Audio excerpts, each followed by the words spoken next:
taller abierto todos los días, toda la cultura o algo así. Estoy feliz, encantado de la vida de que esté conmigo Toño Guerrero Hilton, el espíritu del radio. ¿Cómo estás, Toño? Muy bien, muchas gracias. Un placer estar aquí contigo. Gracias por la invitación. Es un privilegio, un placer y sobre todo ser tu amigo. ¡Ouch! Bueno, oye, el rock es lo que nos tocó a nosotros como generaciones contiguas ser testigos. Puede decir uno que es algo especial, excepcional, pero a otros les tocó la Segunda Guerra Mundial o el Renacimiento o la Revolución Industrial. El caso es que estamos empezando a ser viejitos los primeros rockeros. Esto va a ser la única vez en la historia de la humanidad que ocurra. Alcanzamos a ser testigos o muy cerquita de cómo inició el rock y cómo se ha ido transformando. Sí, definitivamente. Yo creo que yo soy de los baby boomers. Nací en 1958, después de la Segunda Guerra Mundial, se le llama así. Alcanzo ese término. Y hemos vivido diferentes épocas, diferentes décadas, y el rock and roll ha sido parte importante en toda nuestra generación, aunque la generación que hizo el rock and roll, de hecho, fue la primera y nosotros le seguimos. Algunos todavía quedan vivos, ¿verdad? Claro, de los 50. Claro, todavía quedan los Rolling Stones, todavía queda Carlos Santana, muchos de ellos, Paul McCartney, Ringo Starr, que iniciaron parte de la década de los 50. Pero de los 50 ya se acabaron los que son antes de ellos. Little Richard, Chuck Berry, todos ellos ya han viajado al salón. Tocan en el cielo. Ya están en el Rock and Roll Heaven. Oye, entonces, hay polémica en cuanto a la fecha de inicio del rock o del rock and roll. ¿Tú cuál le pones o cuál te gusta más? Déjame ser muy breve en esto. Yo creo que el rock and roll nace cuando es acuñada la frase. No puede haber rock and roll antes de que le pongan el nombre. Y eso lo hizo Alan Freed en 1952, junto con un amigo de él que vendía discos, tienda de discos, Rendezvous, que se llama Leo Mintz. Ellos se unieron para formar esto. Ellos buscaban que la música racial o la música negra se escuchara en la radio, más todavía que solo en pequeñas estaciones de radio negras. Entonces él pidió permiso. Y era un plan muy fácil. Yo toco la música negra, tú vendes los discos y todos felices. Y eso fue el 21 de marzo de 1952, cuando después de hacer unos experimentos, llevan a la gente a un baile donde se reúnen 5,000 afroamericanos. Y ahí explota y nace la palabra rock and roll, que es una palabra negra, connotación netamente sexual, que ellos adoptan para poder llevarla al mundo. A ver, rock and roll. ¿Qué es el rock? ¿Qué? En roll sí le entiendo, pero el rock ¿qué es? Como es connotación sexual. Sí. Rock and roll. Esa es la frase negra de sexo. Por eso se escuchaba antes, let's go rock and roll. Vamos a hacer rock and roll. Contacto y vueltecita. Sí, y say go rock and roll. Vamos al... Órale. La primer banda o la primer rola es Billie Holiday con el rock alrededor del reloj, ¿sí o no? Ahí nace la era del rock, porque ellos graban en 1954, aparecen los créditos de la película Blackbird Jungle, donde sale Glenn Ford y Sidney Poitier, y en 1955 llega a las listas, 8 semanas en el primer lugar, a partir del 9 de julio de 1955. Pero antes dicen que la primera canción es That's All Right Mama de Elvis Presley, que grabó en 1954. Pero si escuchamos grabaciones de 1938, ya se tocaba ese ritmo, no llamado rock and roll, pero con ese ritmo que tú dices, oye, este es un buen rock and roll. Bueno, así es, o sea, eso era. Hay temas del 38, de 78 revoluciones por minuto, que eran grandes bandas, pero que ya se escuchaba el ritmo del rock and roll, del que sería llamado rock and roll oficialmente en 1955. Porque aunque ya estaba acuñado, ya tenía el nombre, cuando nace la era del rock y llega Bill Haley con Rock Around the Clock, ahí nace, según Billboard, la era del rock. Ahora, los 60s empezarán con los Rolling y los Beatles. o dónde se acaban los 50, o sea, dónde se acaban los primeros, la primer oleada de las grandes estrellas de Little Richard. En el 59 se acaba la década, cronológicamente, ¿verdad? Sí. Pero entiendo tu pregunta. Los 60s tenían a los crooners. Estaba el rock and roll, pero los 60s tenía crooners. Pat Boone, el señor Dean Martin, Frankie Sinatra, etcétera, etcétera. Pero cuando los Beatles en 1962 graban Love Me Do y es un éxito en Inglaterra, en Liverpool primero y luego en Inglaterra, es cuando ellos planean llegar a Estados Unidos, porque finalmente los 4 Beatles admiraban el rock and roll de los 50 de Estados Unidos. Carl Perkins, Bill Haley, Little Richard, Chuck Berry, Wilbur Harrison y muchos más. Entonces ellos era necesario llegar a Norteamérica para sentirse que eran parte de la explotación de la música, ¿no? De ser héroes musicales. Y llega en 1964 cuando los Beatles llegan a Norteamérica con I Want to Hold Your Hand, que es un tema de marketing extraordinario, quiero estrechar tu mano, le dicen a Estados Unidos, y llegan al show de Ed Sullivan, ese 9 de febrero, y se hace historia, ¿no? Y con los Beatles llega toda la hora británica, los del Rio Mersey, que eran los de Liverpool, Gerard and the Pacemakers, toda esa gente que llegó de Inglaterra, que después llegó a The Who. Es un tema bien complicado, además de fascinante. Cómo irrumpen los Beatles y todo lo que lograron, ¿verdad? Por ahí anda el gran especialista, experto Arturo Guerrero. Pero, digamos, todos los que dijiste hace rato, los grandes de los 50, ¿dónde decimos que hasta dónde llegan? Elvis, por ejemplo, ¿trasciende a esta generación o se detiene cuando llegan los Beatles y los Rolling? Ellos admiraban a Elvis Presley. Elvis recuerda que empezó en 1954 grabando That's All Right Mama para Sound Records en Memphis, Tennessee, donde Sam Phillips era el dueño. Este hombre, Sam Phillips, vende las cintas. That's All Right Mama lo graba en la 5ª visita al estudio de Sun. Y entonces Sam Phillips, empresario, negociador, le vende en $35,000 todas las cintas de Elvis a RCA. Y entonces ahí nace Heartbreak Hotel, su primer disco. Esos discos eran de 78 revoluciones por minuto todavía. Y entonces él sigue hasta el 58, cuando es enlistado, se va a Alemania, y el coronel Parker prepara películas y canciones de no muy buena calidad, pero para mantener vigente al rey Elvis. Llegan los 60, llega el 64, y Elvis Presley, su último gran éxito lo hace en el 69, Mentes Suspicaces. Pero para esto, antes del 64 al 69, estaban llegando los grupos británicos. Había grupos norteamericanos, pero la gran mayoría eran británicos, por eso se llama la invasión británica. Para 1969, Led Zeppelin llegaba y también llegaba a Norteamérica. Y ahí empieza el rock fuerte de los 70s. Con ellos, con Deep Purple, que empezaron muy pop, muy fresas, con la de Hush, grabado para Warner Brothers, y luego ya llegan con cosas más extraordinarias, ¿no? Rockeras de verdad. Dentro de todo esto, cabe mencionar que llega el soft rock, que era America, 1972, Caballo sin Nombre, que venían de Inglaterra, porque eran papás militares que estaban en Inglaterra, y de ahí se viene el grupo a Norteamérica, y le ponen América porque extrañaban su continente, América, Estados Unidos. Pero los de América son ingleses.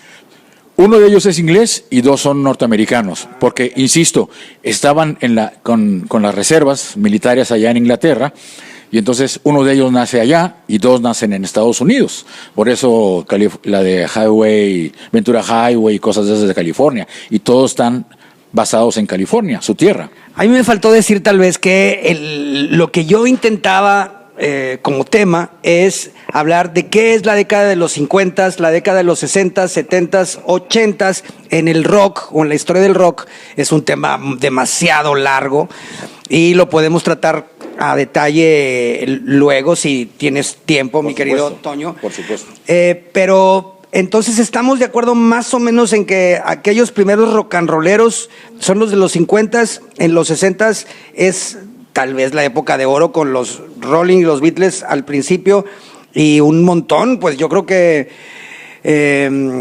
Los Animals son 60s. Sí, también ¿verdad? son 60 ellos, con todos sus éxitos. La Casa del Sol Naciente, un clásico que llegó a Norteamérica con... Gringos de los 60s en el rock. En el rock de los 1960 estaban los Monkees, que era la competencia frontal de los Beatles, pero había muchos más grupos que también estaban peleando su lugar. Recordemos que Estados Unidos era muy celoso, lo sigue siendo con sus artistas, pero no pudieron detener la invasión británica. Los Beatles fueron un fenómeno increíble que nunca se había dado en Norteamérica. Desde el momento en que llegan y que hay 40 millones de personas viendo a Ed Sullivan, pues dices... Esto es una locura. Los Doors son 70s. Son 60 también, son 60, sí, 60, porque acuérdate que falleció Jim Morrison en el 70. Ya. Bueno, entonces en los 60s es hasta que se acaban los Beatles, ¿puede ser? Puede ser hasta 1969-70, porque ellos terminan con su último disco que se llama Abbey Road, que fue grabado en el 69, fue su último disco grabado, pero aparece a la venta primero que Let It Be. Let It Be de despedida, un disco muy poético, Déjalo Ser, The Long and Winding Road, su último número 1 como grupo, El largo y sinuoso camino. Fue muy poético, fue una excelente mercadotecnia o casualidad, no sabemos. Bueno, es que acuérdate que existe la música y existen los Beatles, que es como Dios, y ya todos los santos, ya, y aunque sea San Judas Tadeo, sí, y la Virgen de Guadalupe.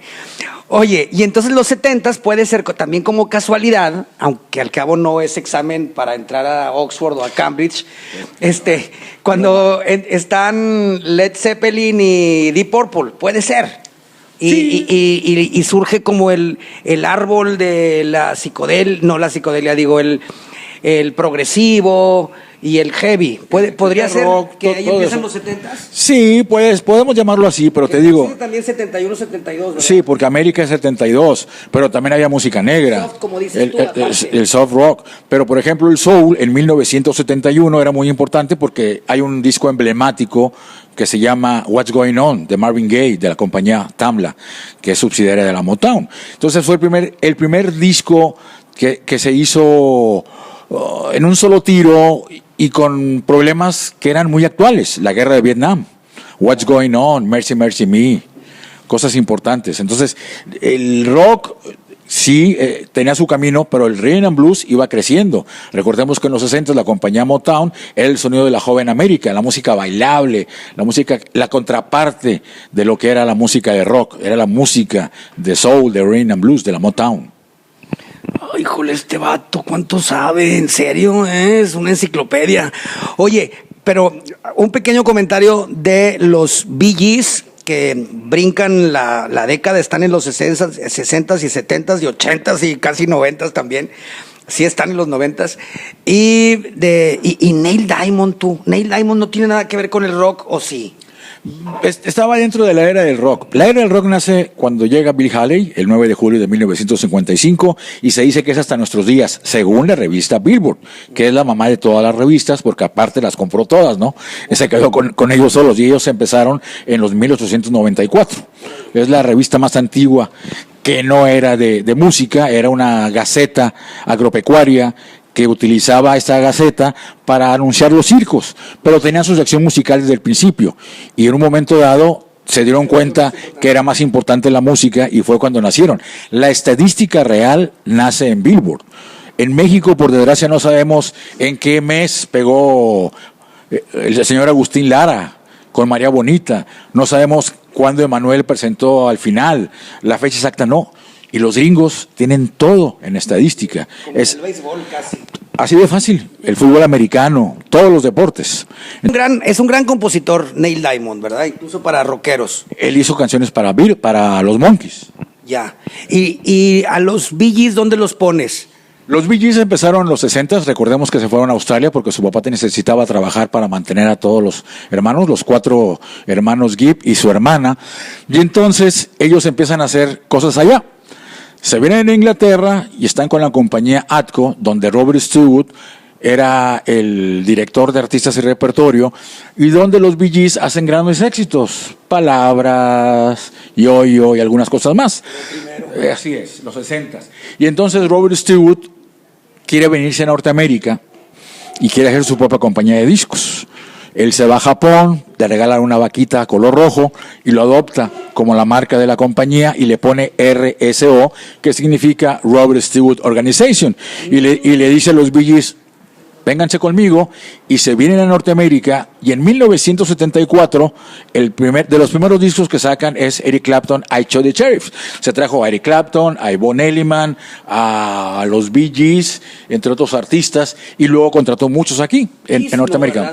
No, estaba en Casablanca. Esa es otra compañía de otro hombre que también fue director de artistas y repertorio, pero de la compañía Buddha Records, y luego él forma Casablanca Records, y luego Casablanca and Fieldworks. Es que yo estoy hablando así de manera muy simbólica o al tanteo de lo que todos en la imaginación recordamos más o menos como que son los 50, 60, 70, 80, aunque por supuesto no es así como que ya se va a acabar 31 de diciembre de 1960, corte, ahora sí que cambie todo. Pues lógico, nunca fue así.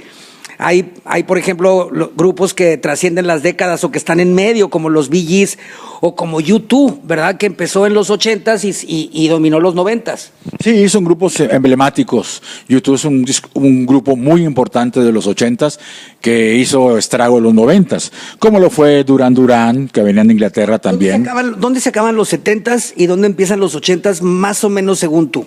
¿Cuáles serían las bandas que terminaron en el 70, algunas, y qué fue el sonido de los 80s? ¿A qué se le llama? Lo que pasa es que antes de que terminen los 70s, en el 74, llega la era disco, donde entra Hughes Corporation con Rock the Boat, y enseguida es número 1 Rock Your Baby de George McCrae. Llega en 1975 Casey and the Sunshine Band y muchos grupos más que hacen la música disco entre 1974, muy fuerte, 76, 77, 78 y 79, con los Bee Gees con Saturday Night Fever, que inicia en diciembre del 77, y posteriormente en los 80s entra este nuevo sonido New Wave, Techno Sound, Synth Pop o la nueva romanticismo. Pero la música disco, Toño Guerrero Hilton, es prima, cuñada, consuegro, yerno del rock. ¿Tiene algo que ver en el árbol o viene más de la música del soul, del jazz, del blues?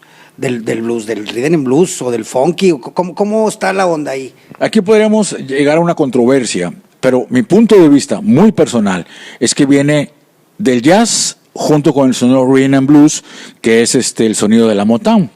El sonido de la joven América, la música bailable de los 60s. La Motown es el acrónimo de Motortown. Recuerda que Detroit era la compañía ensambladora, todas las compañías de ensamble de autos estaban en Detroit. De un chiste sangrón aprendí algo, es Motor Company. Motortown es Motown. Sí, la ciudad el sonido Motown es de Detroit. De Detroit, en Michigan. Es Motown, que la funda Berry Gordy, con un préstamo de $800 que le hace su papá, y el cual le dice, no te lo voy a prestar yo, te la va a prestar mi compañía y tú tienes la obligación de regresarme los $800. Este hombre, gracias a que su hermana tenía la compañía Anna Records, él era boxeador, buen amigo de muchos músicos, y escribía canciones, pero él llega después del servicio militar y de ser boxeador, y su hermana tiene una compañía que se llama Anna Records, y la música estaba sonando, dijo, wow, yo quiero componer canciones, yo quiero tener mi compañía. Y va con papi, ¿va? Papi, yo quiero, sí, ¿cuánto necesitas? $800, órale. Pero fue... ¿Representativos de Motown? Los Four Tops, Marvin Gaye, Diana Ross, las Supremes, muchos. Los Temptations, estaba también Barry Strong, que fue la primera. Y la Motown fue muy importante en los Beatles, porque en un solo disco presentan 3 canciones de la Motown. Please Mr. Postman, You Really Got a Hold on Me y Money, That's What I Want. Entonces, 3 canciones de la Motown en un disco de los Beatles, de los primeros, por supuesto. Dices tú, wow, estos amaban Estados Unidos. Buddy Holly, Carl Perkins, ya lo dije. Y eso no. Se llama Rock and Roll, ¿verdad? Creo.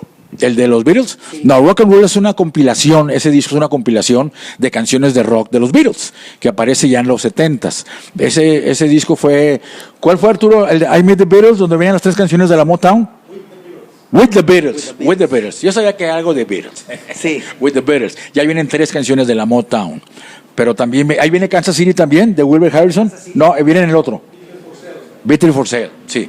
O sea, ellos hacían un compendio, antes de hacer discos completamente de Lennon y McCartney, o la mayoría de Lennon y McCartney, ellos utilizaban covers. Claro. Porque les gustaba la música norteamericana. Ellos iban a los barcos en el puerto de Liverpool. De Carl Perkins, ¿verdad? No, ese es de Chuck Berry. Ah, de Chuck Berry. Sí. Bueno, me decías, esto tiene que ver con los 70s. ¿Dónde se acaban los 70s? Yo creo que cuando empieza New Wave, cuando llega Divo, el New Wave y el synth pop y todas esas cosas que llegan electrónicas, ahí lo electrónico era el sonido de moda, pero realmente era para ahorrarse dinero en las grabaciones.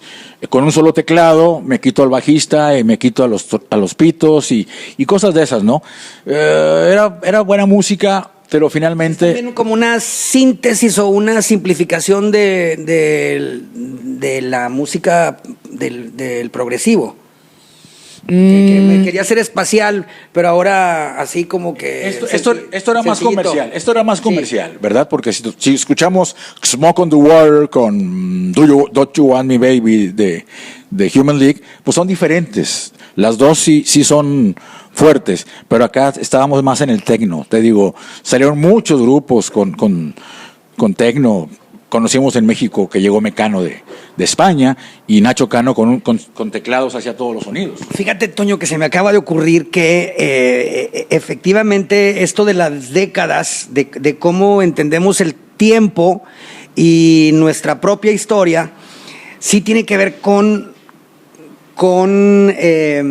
los números cerrados, pues. O sea, se cierran ciclos, porque la música finalmente es reflejo de nuestros días, de la cultura, de la economía, de la política, de los nuevos paradigmas o los nuevos valores, ¿no? Entonces, efectivamente, los 80 son mucho más frívolos que los 70, donde hay muchos movimientos sociales, y al principio de los 70, pues están la gran revolución política en México, en Estados Unidos, en la guerra de Vietnam, el Mayo europeo. Sí, todo es social, todo sociológico también, que podemos mencionarlo. Son décadas diferentes. Los 60 acabábamos de venir de la guerra, de la Segunda Guerra Mundial, pero en los mismos 60, 65 empieza la guerra de Vietnam, termina en el 75 oficialmente, aunque en el 74, 73 se paran las luchas, y hasta el 75 abandona Estados Unidos, Hanoi. O sea, son muchas cosas que revolucionan todo lo social, y todo, absolutamente todo, va ligado a la juventud de la época. Y en los 80s está Michael Jackson, Madonna, también Cyndi Lauper, glam, esta exageración de todo, un poco como barroco, ¿no? En los colores, y también pues mucha alegría. Ahora nos parecía pobre en los 80 nos parecía pobre la música comparada con los 70, 60, y ahora nos parece que era pues ya quisiéramos que estuviéramos entonces. Por ejemplo, ese tipo de revolución de los 80s, cuando llega Madonna, por ejemplo, ella graba un disco, Everybody, sale como 12 pulgadas, que es un solo disco con 2 canciones, y después ya en el 83 es cuando inicia Holiday y toda su fama, ¿verdad? Es una artista muy importante por todo lo... No sale el 8-4, Like a Virgin, no. Like a Virgin, sí. Ah. Primero salió Holiday y luego Like a Virgin. No, yo creí que la primera era Like a Virgin. No, Like a Virgin fue del 84, fue su segundo álbum. ¿Y en el 84 sale el Thriller o me equivoco? ¿O también es del 83 y en el 84? Del 83 al 84 es cuando explota. Es como por... Un año grandote, el del 83 al 84, ¿no? Y además el Panamá, el que se llama así, justamente 84, el de Van Halen. Van Halen también. Van Halen. Entonces es muy fuerte ese grupo, pero ellos venían del 79 con You Really Got Me. Era rock, ¿verdad? Y luego ya llega el tema de Jump y luego ya viene lo de Panamá. Sí, de rock yo sé bien poquillo, pero pregúntenme de teatro y luego les diré que sé más de literatura, y si me preguntan de literatura les diré que de rock, o sea, poquito de todo nomás. Oye, y los 90s entonces, Toño, ya se hizo largo esto que iba a durar apenas 10 minutos, ya nos brincamos al doble. Los 90s, bueno, primero, los 50s, ¿representativo te parece Elvis Presley? por decirlo, de los 60s, los Rolling y los Beatles. Sí. ¿Sí? Sí. 70s. ¿Quién te gusta? Digamos los Bee Gees, que son representativos. Son los que más vendieron en los 70s. Bee Gees. Y Led Zeppelin. Led Zeppelin, sí, puede ser. Floyd. No, Led Zeppelin, más comercial Led Zeppelin. Pero bueno, representativo también para Sí. que los muchachitos le entiendan, Pink Floyd. Lo que pasa es que Pink Floyd es muy importante en el 73 porque hace Dark Side of the Moon. Es un disco que dura 700 semanas dentro de los 200 álbumes más vendidos, que supera lo que había hecho Carole King con Tapestry de 1971 y queda como algo emblemático, como algo histórico. Dark Side of the Moon es lo más importante que ha hecho Led Zeppelin y de ahí salen otras cosas. Pink Floyd. Y entonces, ahí en ese disco viene una canción que se llama Us and Them, que se parece mucho a Time de Alan Parsons, que fue el ingeniero de ese disco, y otra canción que se llama Time, que es el nombre de la canción que se parece a Us and Them. Casualidades, coincidencias, lo que tú quieras. Finalmente, esa es una cadena que hay. Time también es una rola de Alan Parsons. Así es, el nombre, tiene el mismo nombre, sí. Y de los 80s, ¿quién es representativo de los 80s? ¿Te parece Queen y U2? ¿O alguien me falta? Yo creo que serían Madonna, Sí. Michael Jackson, Queen y U2. ¿Y de los 90s? Los 90s, los 90s como parte del 2000 también, llegó mucha música rhythm and blues. Lo más destacado de los 90s, o algo de lo más destacado, yo podría decir Mariah Carey, que de repente llegó con un disco que fue su álbum debut y que sacó varios sencillos, Visions of Love, donde hace estragos las listas. Pero mucha música de rhythm and blues y de rap y el llamado hip hop llegan también. Y entonces Me parece que tú estás enamorado de Mariah Carey. De Mariah Carey. ¿Cómo pronuncias? Mariah Carey. Mariah Carey. Carey. Porque estamos hablando de rock, Toño. Sí, pero te digo, el rock en los 90s fue opacado por esas cantantes, Whitney Houston, ¿no? Claro, o sea, ¿cómo puedes vender rock cuando la radio y las listas tienen a Whitney Houston, tienen a Mariah Carey? O sea, fue una bajada del rock.